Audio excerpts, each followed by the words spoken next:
За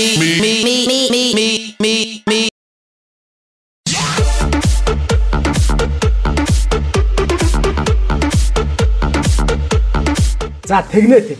Нөгөө баасан хүүчин баасан дээрээ халтарчиж. Тийм амархан юм гэж юу н хаа байхад вэ?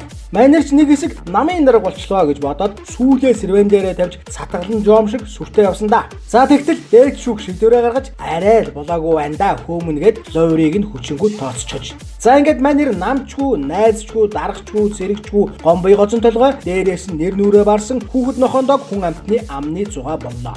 Том гаруудын үзүүлсэн чихрийг шилний цаанаас долооно гэж энэ. Зарим тохиолдолд үүнийг баасан дээрээ халтарнаач гэж хэлдэг. Нэрээ бодож явсан бол хаанаас нэрэн дээрээ халтарч болох вэ? Баасан хүү шиг баас шиг амтны үгээр явахгүй. Би хэлье. За юу. Баасан хөвөл зүгээр миний араас явсан хууч нэртэй хулгайч байгаа.